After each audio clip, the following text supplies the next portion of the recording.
Speaking of the Packers, let's get to it. Their offseason in 60 seconds. Brought in Jeff Hafley as their defensive coordinator. Signed Jordan Love to the biggest contract in NFL history, $55 million a year, with $160 million guaranteed. Kenny Clark gets another extension. I feel like he's gotten 6 of them so far in his career, and he's still only like 29 years old. Xavier McKinney comes over on a monster 4-year, $64 million deal. Josh Jacobs comes over in free agency. They retain Keyshawn Nixon to be their nickelback, 3 years and $18 million with $6.5 guaranteed. John Runyon, Aaron Jones, Darnell Savage, Josh Nijman all gone in free agency. In the draft, Jordan Morgan, offensive lineman in the first round. Edgerrin Cooper, linebacker in the second round. Javon Bullard, safety in the second round as well. Marshawn Lloyd and Tyron Hopper in the third round. Blue chip check-in for the Green Bay Packers. This is a very tricky one, considering I think the reasonable expectations that this team has coming into the year. How many blue chip players did you have for the Packers? I think I have 2, but they both kind of come with a caveat. One, I'm willing to give it. I'm sort of based on, you've with a couple of tackles have given it to him, because with certain positions, you just give it to him if they get over the line. I'm there with Jordan Love. Like, he's over the line for what is a very, very impactful quarterback. So I'll give it to him. He's the highest paid quarterback in the NFL. Yeah. I hope he's a blue chip player at this point. Exactly. And he's still, to me, obviously ascending, only played 1 year. So I'm willing to give it to him. The other one is my caveat with Jaire Alexander is just health. I think if he's healthy and the player we've seen before, he is that caliber of player. It's just a matter of if you're going to get that for 17 games or not. That's fine. I think you could make a serious argument that they have 0. We got half a season from Jordan Love, and Jaire Alexander hasn't been healthy in like 2 of the last 3 years. I could see it either way. I'm fine. I don't really have a dog in the fight, but the fact that it may be 2 and could be less, and this team could reasonably win the Super Bowl if things go right for them, I think speaks to how interesting and unique the rest of their roster is. Like, they're just so young, and there are so many units that are better than the sum of their parts. And I think that's why this team is so fun and so dangerous. But at the same time, they're really unlike any other roster in the NFL when you paint it that way. No, I think that's perfect. I mean, are any of their super important players over 30? Like, is Jaire? He's probably he's close, only 27. He's really? 27. Yes. I was looking that up today because I was like, oh, he's got to get close. He's got to be getting up there toward 30. Jaire Alexander is 27 years old. No, that's crazy. And I know he doesn't turn 28 until after the season. Wow. And see, I know Kenny Clark is like this too. He seems like he's been around forever, but he came into the league at like 17 years old. So he's actually not that old. Kenny Clark is 28. He'll be 29 in October. Okay. This is the youngest team in the NFL last year. So I think that's part of it, is that there are so many guys that are ascending, or they're kind of on that second tier, like, Jaire, Xavier McKinney, Rashawn Gary, Kenny Clark, Elton Jenkins, Josh Jacobs. They have a lot of really good players. And even the players who probably aren't even in that category, it's like, well, I like Jaden Reed. I like Dontavian Wicks. I'm intrigued by where the tight ends can go. Like, I will see what Lucas Van Ness is in year 2. Like, Eric Stokes, if he stays healthy, that's kind of interesting. Like, there's just so many pieces that you're intrigued by, even if they haven't reached a certain level. And I think that kind of speaks to the range of outcomes for this team, but also why a lot of the excitement about them is justified. What significant question marks do you have about this year's Packers team heading into the year? Again, kind of adjacent to that conversation. Yeah. Outside of a few obvious stars on defense, like Jaire Alexander, Rashawn Gary, even though he probably didn't play as many snaps as you think he did last year, Kenny Clark.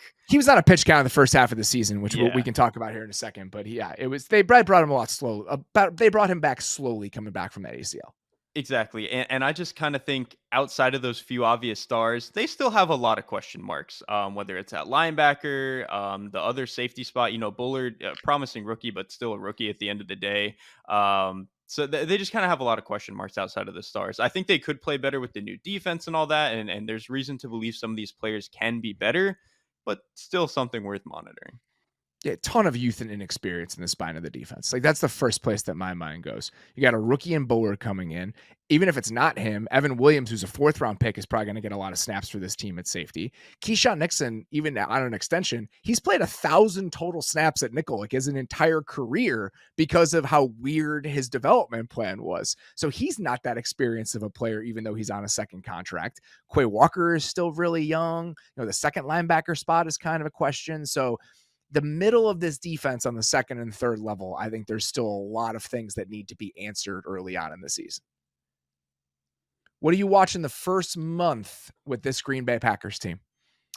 The other side of the ball, which of these young skill players is going to be the one that breaks out? Because, I said on the offense show, they don't necessarily need one of them to break out to be a great offense because they were a great offense last year. But inevitably, one of these five guys is going to be a step above what they were last year. I think I've kind of separated this in my mind two ways. The coolest, if they hit their peak and what they could be, the coolest is probably Dontavian Wicks. I mean, the speed, without question, it's yeah, Dontavian Wicks. the speed, the quickness, what he can do with the ball in his hands. I mean, there's just almost like an NFL street way to the way that he moves that just feels so fun to watch. Davante Adams' name was brought up to me multiple times by people with the Packers organization when talking about Dontavian Wicks. Not that he's the same sort of player as Davante Adams, but just the elements of his game that stand out for a young player. The release moves he has in his bag, just the way he moves. Like multiple different people at least said that name when discussing Dontavian Wicks to me. So just food for thought. If that's just something you want to chew on when considering his ceiling. And I think that's why it's the most fun, because there are flashes where you're like, that's special.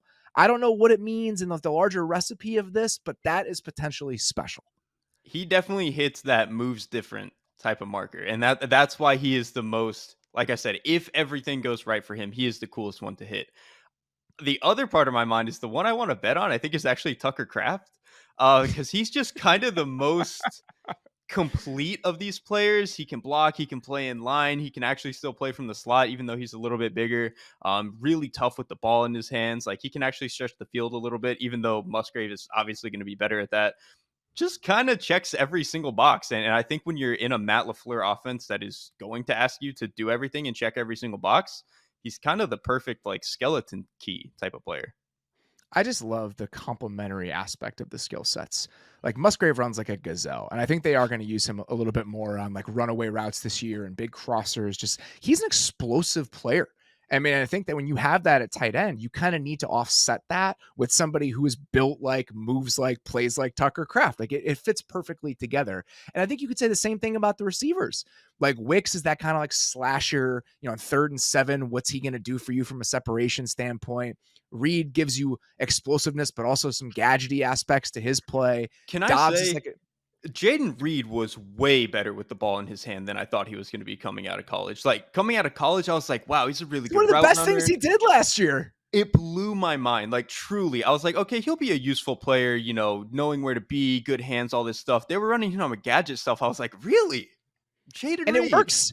And Yeah. it works. They got so many explosives from him last year. And then, Watson's kind of a vertical player. And, Dobbs is more of like a traditional X where it's just like, we'll put him over there. We'll set it and forget it. We can rely on him. And that's why it's going to be frustrating to try to pin down who breaks out and how, just because I think it's all going to be situational. And even talking to people there, they're like, oh, yeah, well, we're just thinking about how we're going to use them on individual routes. Like, we don't really care who the number one receiver is going to be. So if you're a fantasy person trying to parse this, it's going to be an absolute nightmare, but that doesn't mean it's going to detract from what the final product looks like when the offense actually gets onto the field. Exactly. I would bet on the unit being good and taking a step forward. Which guy I wouldn't even put $5 on it. There's no way to guess. I'm still going with Wicks just because, again, I'm rooting for the most fun outcome, but I think that says more about me than it does about his potential compared to the rest of these guys. What I'm watching, we've talked about this a few times. This is a top 10 defense for me going into the season, which I know there's a lot of danger. Like there's a graveyard of bad Packers defense takes heading into every NFL season for seemingly the last 10 years. But I want to see if a new mindset can transform this defense. They were 29th in defensive success rate last year. They should be better than that, period. Like the talent on this defense, they should be better than that. And I think sometimes we misrepresent how talented certain defenses are. The Chargers are like this. Over the last couple of years, I think people have fallen into this trap where they've said, oh, well, the Chargers have so much talent on defense. Like they should be good. False. They did not have that much talent on defense. They had like 3-star players and everything else was bad. I don't think the Packers are like that. I actually think there's more talent lining this defense than the results have shown. I don't think we're getting blinded by a lot of ones next to certain players' names. And it reminds me a little bit in a few different facets of what was going on with the Browns last year, where they were a bottom 5, bottom 8 defense, and the talent was not commensurate with that. And then in the offseason, they went out and they added bodies at the biggest position of need. Like safety was the biggest weakness that the Packers had last year. And they went out and got Xavier McKinney. They drafted Javon Bullard and they drafted Evan Williams. Like it reminds me of what the Browns did last year at the defensive tackle position. They go get Dalvin Tomlinson. They add a couple bodies to that room. And then with the coordinator change, it all comes together. And I'm not saying the Packers have to be the best defense in the league, but I am saying that if this clicks with Jeff Hafley, that they do have the talent to be a top 10 defense in the league. And I want to see it. With the Browns last year, we knew immediately. We knew from the first drive that this was going to be one of the best defenses in the league. And I want to see how fast we're going to have those answers with the Packers. It really does come down to mentality and coaching style more than anything, because like you said, we've done this for 2-3 years now with the Packers defense where we're like, wow, they have the talent, they've got the players, and it just never really came together because just the attitude and the structure of the defense wasn't there. They are fully going in the other direction this offseason. So if they can't figure it out now, then maybe they just don't have the talent. But it's certainly headed in the right direction. They were third in pressure rate last year with bringing 4. And the biggest transition for them, we'll see what happens with a coverage menu perspective. Hafley played a lot of single high at Boston College. I don't think it's going to necessarily be that extreme. I think it's going to be a little bit harder to pin down on the back end. But we do know that it's going to be that penetrating, attacking sort of front that we see from teams like the Niners where he coached, like the Jets, like the Texans, like the Browns, that idea. And this group with that mindset, I think has a chance to be really dangerous. You have Van Ness going into year 2, Carl Brooks going into year 2. Rashawn Gary played 20 snaps a game last year before the bye, coming back from that ACL. And again, this team was still third in the league in pressure rate when bringing 4. I think that unit has a chance to be dominant. And then if you can have the back end complement it, that's what's really going to matter here. All right, what is keeping you up at night with this year's Packers team? I really love the front 4. You just mentioned they're already one of the best pressure teams. And if Gary is fully healthy, they might be even better. Like they could be the best pass rushing unit in the league. The secondary is awesome. You're speaking my language now. See, you're seeing the light. You're seeing the vision. The linebackers. I don't know, man. Quay Walker, I will say this. When Quay Walker first had to play, I think it was 2 years ago, did not look good. His head was spinning, just didn't really know where he needed to be on any given play, run or pass. He has gotten better, and he's shown those really high-end flashes that you wanted to see from a first-round pick. I still just don't think that he's all the way there in terms of being a consistently impact starter. And then the other spot... Will you acknowledge, though, that position takes a long time to come along, and with a scheme change, potentially, it could click for him. Like, he has the requisite talent for this to happen. I think that's absolutely true. It's just one of those things I would like to see it. I'm just pushing my agenda. No, I know. I'm letting you kind of walk into it. But then the other spot, I don't think there's a good rebuttal for the other spot. That one's harder to spin optimistically here. Yeah, because Isaiah McDuffie, he's been mostly a depth player for a majority of his career. He played a little bit for them last year. I don't love that as your other starting linebacker. And then you ready for my Isaiah McDuffie spin? What is it? Let's hear it. He played for Hafley in college. He knows the system. That's not going to make him a better athlete. I'm grasping at straws here. I'm willing to admit that. Right. And then their bet at having a better athlete is Edgerrin Cooper. But even if they like Edgerrin Cooper long term, he did not play real linebacker in college. He played in that like apex. He's almost a nickel, like kind of the Isaiah Simmons at Clemson role. And we saw how that went. It's just really hard to play that role in college and then be a real in-the-box linebacker, especially year 1. So I don't know if they're going to get anything from him immediately. So it's betting on Quay Walker's development and then holding on to your seat. Yeah, I think all of that is fair. I've been choosing to ignore it as I pump up the Packers defense, but I don't think you're wrong about that. I also have questions about some areas of the defense, and this one may sound like a little niche, but for me, it's essentially whether the back end of the defense can hold up its end of the bargain because of how good I think the front is going to be. And you could talk about the linebackers. I'm even going to the corners. Like on paper, it should be a workable position here because you have Stokes and Alexander healthy now, and Carrington Valentine, who I think gave them some decent snaps last year, is now kind of your third outside corner. The problem is Valentine has had a hamstring for almost all of training camp and hasn't played in the preseason. Stokes has played 12 games over the past 2 years, and Alexander's missed more than half the season in 2 of the past 3 years. So even if on paper right now it looks good, how quickly can or will that position group fall apart? And if it does the rest of the defense kind of crumble around it? If they stay healthy, I'm bullish on how this can go. And I even think that there are different iterations of this that work. Like if one guy gets hurt, then you still have Valentine. If Nixon gets hurt, Bullard can come down and play the nickel, and you have Evan Williams, who you drafted in the 4th round. Like they have some depth that they haven't had in years past, but I still think that group is more fragile than the R lads depth chart would lead you to believe based on the history.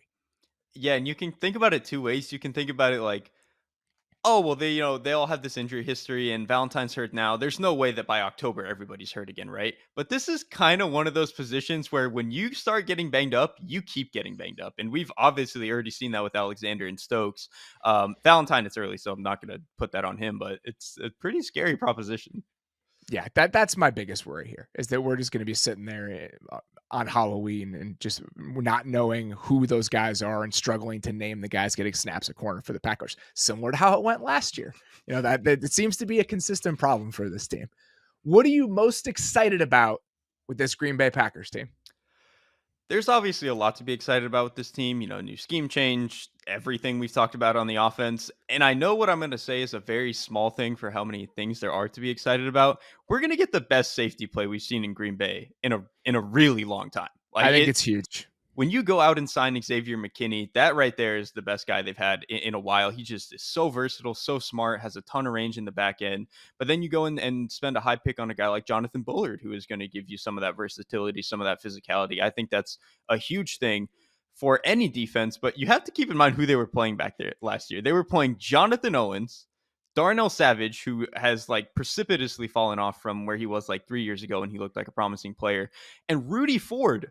Those were their key safeties last year. When you're going from those three to two potentially like marquee players, it's a huge upgrade. That's what I'm saying. I mean, again, it reminds me of the Browns defensive tackles last year when you're going from whatever they had to Dalvin Tomlinson and like an NFL player. That's a huge improvement. And it feels similar here. And I'm excited to see how they use McKinney, because I know that when they signed him, the thought was, oh, he'll just be in the post. Like that'll be what he does in this defense. I think his role is going to be way more dynamic than that. I think it's going to be hard to figure out which of those guys is dropping down with him and Bullard, because both can play in the post. I think McKinney is going to be used as a blitzer. I really do think that he's going to play a bunch of different roles within this defense. And I'm just excited to see how he becomes an expression of what the defense overall is, because I think that there are some people painting this as it's going to be single high all the time, the way it was in Boston College, or some people thinking, oh, it's going to be exactly what the Niners and the Jets do. And I think it's going to be somewhere in between those things. And I think that Xavier McKinney is going to be the best possible representation of that when the games actually get kicked off. I think that's spot on. It's the versatility between those two safeties that makes it the most interesting. Because you're right, I don't think it's going to be throw it out there 90% single high like Gus Bradley or whatever. There's a little more to these guys. What I'm excited about is, what is the ceiling for this offense? Like, what is it? Like, where can we take this thing? They were third in offensive success rate and EPA per play over the second half of last season. 22% of their plays went for 10 plus yards during that stretch. Only the Niners were better. They were phenomenal on third down. Like that's something that could potentially come back to earth. But if you're trying to poke holes and like, this was an outlier, that'll regress. This is an outlier, that'll regress. They were too good in too many ways for that to be the case. And so I just think that it's really hard to find a pessimistic case for the offense, which is kind of why I wanted to ask you, playing devil's advocate, why would they potentially disappoint? Like, I think so many people are just thinking that this is going to be a rocket ride and this is a top 5 unit, write it in pen. Why might that not happen? To me, it mostly is going to come down to the offensive line and potentially the running back situation. Josh Jacobs, I think at his best is a good player. One, I think even at his best, he's not as good as what Aaron Jones can be. And then two, you just don't know consistently what you're going to get from Josh Jacobs. He has been a 1 year he's great, 1 year he's not so great type of player. He was one of the least efficient runners in the league last year. And even in some of those metrics where you're trying to separate the back from the situation, like yards after contact and things that hopefully are on a back's shoulders and he's dictating, even those numbers were bad last year. So I think that's a reasonable concern in terms of what version of Josh Jacobs we're going to see this year. And that's not necessarily huge in every offense, but in this Shanahan-esque LaFleur offense where you are trying to stay under center and are trying to run the ball effectively, like, yeah, it really matters if your running back can play at a super high level. So I think that's definitely something to keep in mind. And then just the offensive line. They've got a lot of moving parts. You know, you mentioned at the top some of the guys that they were losing. They're inserting some rookies, some young players. So I am willing to give them the benefit of the doubt, but there's a lot of moving pieces there.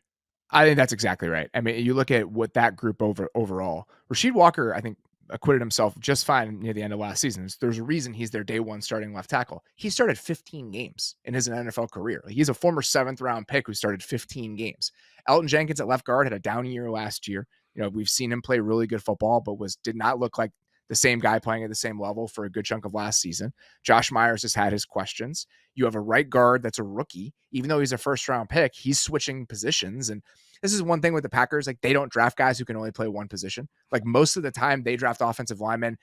Some teams, it's like, oh, he can play guard or center. The Packers seek guys out who can literally play 5 positions. That is a part of their evaluation process. And it's for stuff like this. It's like, oh, well, he was a left tackle in college. We think he could play guard. But there's still going to be a development curve with that. So there are more questions that I think than a lot of people are attributing to this group. But like you said, this is just an organizational and scheme bet. They've done such a good job of developing players in that building. And the fact that their offensive coordinator is their former offensive line coach, I don't think is an accident. Like, they know how, from a structure standpoint and from an individual development standpoint, to get the most out of that position group. But if you go spot by spot, there's still more questions than it might seem like at first glance, considering the heights people expect for this offense. Right. I will say though, Rasheed Walker is kind of the perfect embodiment of that because I think for almost any other team in the league, if it was, you know, if you were saying, oh, they're starting a 7th-round pick from 2 years ago or whatever, I'd be like, wow, that's a crazy story for this team. But for the Packers, it's just kind of like, yeah, they do that. I don't know. I mean, But they don't draft guys high at offensive line. I mean, yeah. Jordan Morgan, Brian Balaga, that's essentially it. I know Myers was a 2nd-round pick, and I guess Jenkins was too, but for so long, it was like, oh, their left tackle's a 4th-round pick. Their all-pro left guards are a 4th-round pick. So for the most part, that's what they've been able to do, is find value at those positions that very few other teams can. The last stat I wanted to throw out about the Jordan Love and the Packers last year, they were comfortably number 1 in the league in the second half of the last season on dropbacks of at least 3 seconds. And when you watch him, anecdotally, that makes sense. His ability to buy time in the pocket just by drifting or shuffling, he is devastating late in the down because of just how Gumby-ish his arm is and some of the throws that he can make as things are kind of shifting. That is such a fun part of this offense because they're still dynamic in rhythm because the scheme is so good. But the fact that he can bail you out of some of these situations because of the way that he plays, that to me is what makes them so, so dangerous. And that's truthfully the part of his game that I think improved the most over the course of last season because, you know, he got a little bit more consistent as a thrower over the second half of the season. But that to me was just like, okay, the receivers a little bit know where they're supposed to be now. The chemistry got better. I don't think he necessarily got that much more accurate. It just seemed like everything else glued together. Him individually, his ability to move in the pocket, understand how much time he had, understand where he needed to move. That was the part of his game specifically where I was like, man, he just looks like a completely different player by December. Are you just all the way bought in? Yeah, I think I'm there. Like, there is some degree of he was definitely running hot at the end of last year, but I just think a guy with his arm flexibility, his toughness in the pocket, some of his creativity, I'm gonna bet on that guy. Yeah, and again, if he was in like a moderately good situation, I'd be like, "Oh, we'll see." Like, there's maybe some of the on schedule stuff come back to earth a little bit because we have questions about the ecosystem and the play caller. I have none of those questions. So it's really, really hard to see a case where maybe they're not a top 3 offense, but a case where they're not like at least a top 12 offense outside of significant injuries. It's just hard for me to build. And so if the floor is hanging out like just outside of the top 10 and the ceiling is the best offense in the league, it's hard not to be excited about that sort of group. Most important supporting character in your mind for this year's Green Bay Packers is? We've hit on both of them. I have one for each side of the ball again. Rasheed Walker, who we just talked about, he acquitted himself well last year. I think you're right. He's kind of in that, to me, like the Braxton Jones, where it's like this guy isn't very obviously a plus starter for you.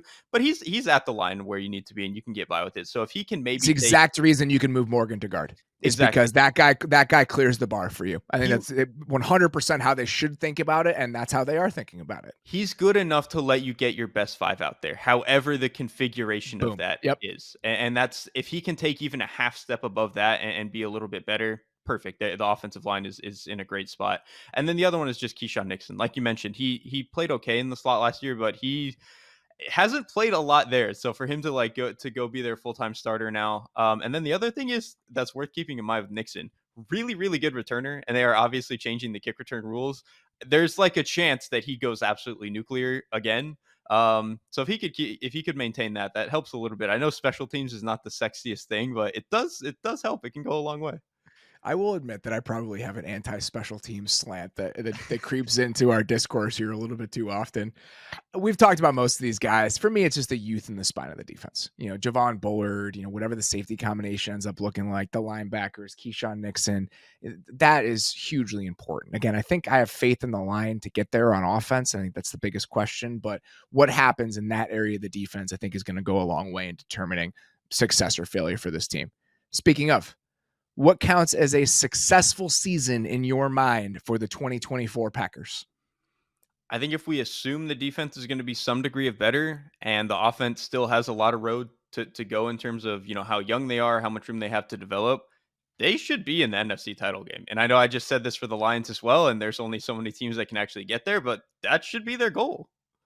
I don't think that's unreasonable. They went to the division round last year. They gave the Niners all they could stand for most of that game. I think it's like 11-ish wins and a trip to the NFC Championship game. That's lofty, but building on where they were a year ago, I think should be the goal. And I think a Packers-Lions NFC Championship game is not off the table, and to me kind of spells success for each of those teams. I don't think that's crazy. That would be so sick, man. Both of these two just like old school, just peak NFL franchises duking it out for the NFC title, especially with, the Packers having to rebuild, obviously the Lions going through their rebuild. That's like the ideal NFC championship game. Yeah, for you. I don't know if it's the ideal NFC championship game for me. I would love, I guess the other two teams, when you're a Bears fan and two of the other teams are in the title game, it's not so great.